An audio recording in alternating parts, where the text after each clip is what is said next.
Hey, welcome back. Monthly Checkup. You got Ook, you got Jeff, and we've got Coop versus BettyB. It should be a good one. Not Coop versus BettyB. Coop versus Jess. Oh, it is Coop versus Betty. It's BettyB, yeah. I was one level back looking at the bracket. This is a massive bracket this month. Yeah, no, absolutely stacked. I'm been happy with almost all these matches. I mean, they've been, some of the best against the best. So losses for Coop came from identical play. Nice. Only the garbage changed their choices. I love when you see that. So these are players who lost to Hibimato and to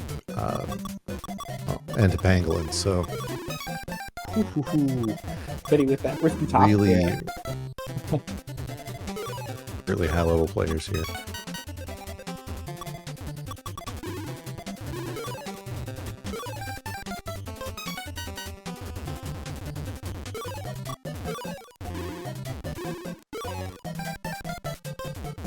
Oh, good board for Betty, and I love this combo setup that she's putting together to bring everything down. It's just column 7 to worry about, and now that's not to worry about either. Coop's column 8 is basically full, but I think he's probably going to try to horizontal get to it, looks like. Oh, that garbage is exactly where he didn't want it.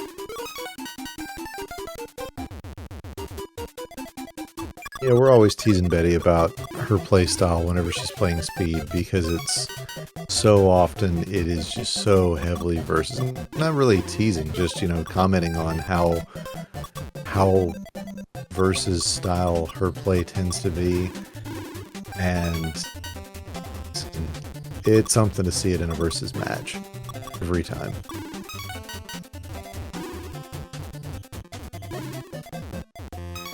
With a nice breakdown right there.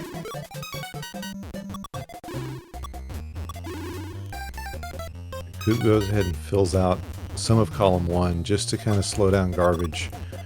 Don't really want to leave a pit like that, as it can really run the risk of being a problem, and takes his column 7 all the way to the ground.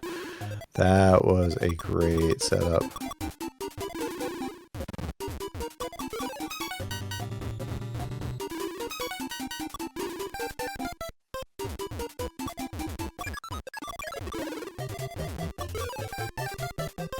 So now Betty playing from behind, she also goes ahead and fills in a little bit of her column. Doesn't fill in most of it though, as she can just make combos out of what she's seeing. But Coop again with a bit of a lead here. One virus, but quite a bit less garbage to work to deal with. And depending on how you look at it, it could just be described as garbage to work with. Yeah. As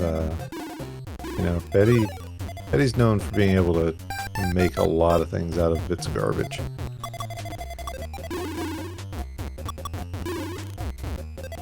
There's something to be said for if you don't have any garbage, you don't have any ammo either to throw. And so, fortunately right now, they both kind of have some stuff to work with, to build with now. But if you're too clean, you can't get dirty almost. Holy cow. Wow. I don't know if that was a full-on hammer of justice or what, but Betty takes a big chunk down the board.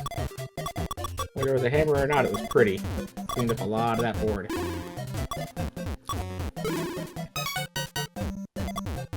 It's almost hard sometimes to commentate Betty, because the average player, when they get to the heights that you'll find Betty at, will be like, oh, they're in a bad spot. And then she immediately clears it all the way down. And you're like, well, never mind. Betty's got this. Definitely a Dave Smith style play for Betty. Something we're used to seeing from players like him. Chris Bidwell was that way in the speed game for a long time. These players who can drop these hero combos at a moment's notice, and Betty definitely among the best of those. A bit high up, so they're going to need to start clearing this out. Real tight up there. Yep. And that is going to do it for Coop. Notice, 5 virus difference, and Coop with the lead there. That's never fun. Good early combo for Coop. And Betty gonna get one right back. But definitely a little later. And she's got setups. She just needs to get it going. Coop with some fun, creative combos over there. Fat logs, and I don't know what you'd call some of those. Ooh, that garbage on top is not ideal. It's a good thing for Betty that the garbage worked the way it did, because she spent a lot of time setting up that combo. That was fairly risky. And yeah, it's never fun when you spend a lot of time on a combo and all the garbage helps out your opponent. Yes. So, oh, now Coop definitely didn't help. Running a, yeah, that column 6, of course column 3 is already expired, but column 6 is going to be an issue, and that column 3 completely blocked off as Coop unable to get a combo over, or a pill over fast enough.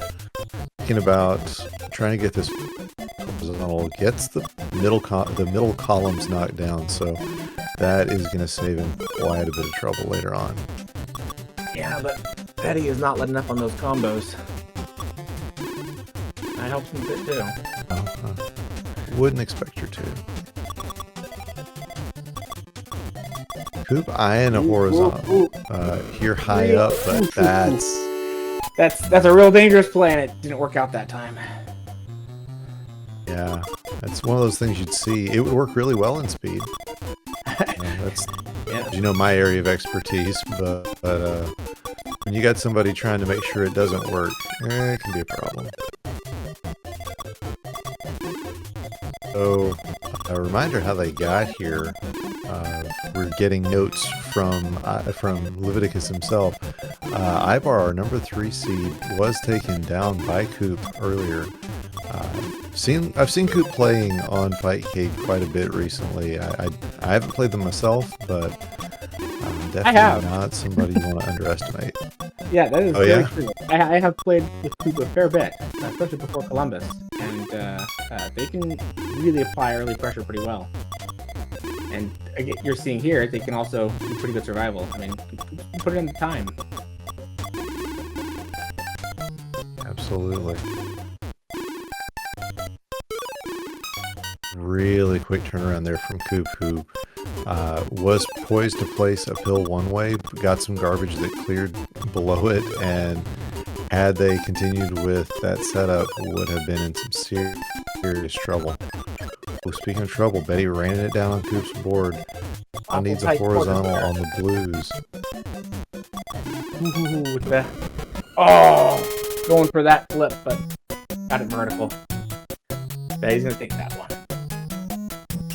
So 3-0, Betty's gonna win it, and see, that is gonna set up Betty playing against the winner of Luke and Pangolin, who I believe are playing right now. Keep up with all the things that are going on. Yes, they are playing right now, so we're going to see what happens there. And don't forget, we've still got Hibimato and Panban Richard in the winner's bracket, so there'll be a lot of cool stuff going on.